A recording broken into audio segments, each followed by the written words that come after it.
Bonjour à tous. Avec la crise, la pierre est considérée comme un investissement sûr. C'est souvent le cas, mais avec un marché de l'immobilier qui s'est extrêmement tendu et des prix qui ont flambé ces dernières années, il faut être armé pour bien investir. Alors que vous ayez un projet d'acheter ou de vendre un bien immobilier, nous allons vous donner quelques astuces pour bien négocier votre crédit ou bien tenter l'aventure des enchères. Et puis si vous en avez assez de banquer dans votre copropriété, le témoignage de notre invité qui a fondé son syndic bénévole. Retour à mon enquête sur l'immobilier malin. Pour éviter les frais, certains propriétaires lassés des abus des syndics décident de prendre en charge la gestion de leur copropriété. Aujourd'hui, 10% des copropriétés fonctionnent avec un syndic bénévole qui permet de faire des économies. Alors Dominique, vous avez fait le choix d'un syndic bénévole, hein, c'est vous qui vous en occupez. Combien y a-t-il de propriétés dans votre immeuble? Alors il y a 125 logements.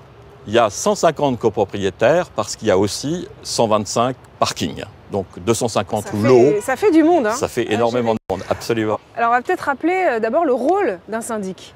Alors le rôle du syndic, c'est d'abord de gérer financièrement cet immeuble, puisqu'il va recevoir l'argent des copropriétaires pour payer les charges. Donc gérer cet argent-là et puis payer les fournisseurs, tous les fournisseurs de l'immeuble. Ça, c'est son activité principale. Mais bien sûr, au-delà de ça, il y a l'aspect administratif qui est un petit peu marginal. Il faut gérer aussi à l'égard des notaires les mutations. Par exemple, lorsqu'un copropriétaire s'en va, il faut pouvoir donner l'état de son compte. Et le troisième volet, alors là qui est le plus important, c'est l'aspect technique. Il faut gérer techniquement un immeuble. Du coup, les syndics, on les pointe un peu du doigt. Hein. Il y a des abus, des surfacturations, des frais excessifs pour des travaux. C'est facile de s'en débarrasser? Si on veut simplement changer de syndic, il faut préparer le terrain, en choisir un nouveau, obtenir un accord au sein de sa copropriété et ensuite, au moment d'une assemblée générale, voter un changement de syndic. Et puis, on peut aussi décider de gérer soi-même. Pour les plus déterminés, on décide de gérer soi-même. C'est-à-dire qu'on se propose, en tant que copropriétaire, on demande sa nomination en tant que syndic bénévole. Alors, le terme est un petit peu impropre, parce que bénévole voudrait dire non rémunéré, mais pour des volumes d'immeubles assez grands comme celui-ci, la loi prévoit aussi qu'on puisse percevoir des indemnités. D'accord, donc vous avez une petite rémunération pour votre activité. J'ai des indemnités de gestion.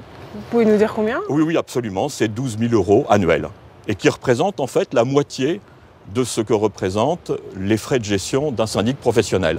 C'est un petit peu le ratio qui est généralement admis d'avoir un syndic qui coûte la moitié de ce que coûte un syndic professionnel, mais pour une qualité et une présence et un travail fourni qui est sans comparaison. Alors c'est ça, donc 50% de réduction sur les frais de gestion, c'est ça que permet le syndic bénévole. Quels sont les avantages?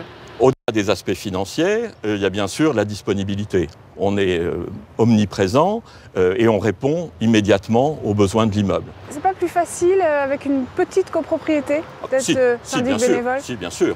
Mais dans une copropriété comme celle-ci, on est aussi en passe de tomber sur des sujets, ce qui a été le cas par exemple dans cet immeuble. C'est une mise en copropriété en 2004, propriétaire unique précédemment, et on s'est aperçu que cet immeuble-là n'avait été pratiquement pas ou très peu entretenu. Vous arrivez à anticiper, malgré la gestion au quotidien, des petites difficultés? C'est même essentiel. Parce que c'est une des clés aussi pour faire des économies, j'imagine, quand on anticipe sur le long terme. Toute la gestion prévisionnelle, c'est une gestion qui va amener à terme à des réductions de coûts effectifs. Quand on est dans l'urgence, évidemment, on paye constamment le maximum. Quand on est en gestion prévisionnelle, bien, on arrive à trouver un équilibre de gestion qui est évidemment favorable. Alors cet aspect-là va devenir même déterminant dans le contexte du Grenelle de l'environnement, où ça, aujourd'hui, les propriétaires le découvrent progressivement, mais les lois du Grenelle vont amener des immeubles comme ceux-ci à réduire leur consommation d'énergie, et aujourd'hui, personne n'y est prêt. C'est quand? C'est quelle échéance? Alors, première échéance 2020, où la loi demande une réduction de moins 38% d'énergie. De la consommation d'énergie. Consommation d'énergie, ce qui amène donc nécessairement à une refonte des isolations, des systèmes de chauffage. Donc ça va coûter très cher aux copropriétés, et c'est vrai qu'on n'est peut-être pas assez alerté. Hein. Alors, ça, complètement. Alors, Dominique, pour ceux qui voudraient se lancer dans l'aventure du syndic bénévole, quelques conseils? Alors, bien sûr, être motivé à minima.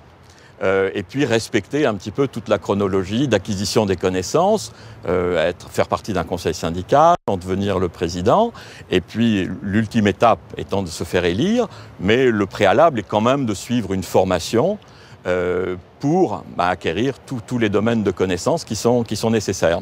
Et ce sont les formations que décerne l'ARC et qui permettent donc ensuite de proposer sa candidature à une assemblée générale et de se lancer dans l'aventure. Alors vous parliez de l'ARC, ça peut être une bonne idée aussi d'aller voir sur leur site, parce qu'ils font un comparatif des charges de copropriété que vous êtes censé payer selon votre copropriété, justement, donc pour voir si vous êtes dans les clous. Merci beaucoup Dominique.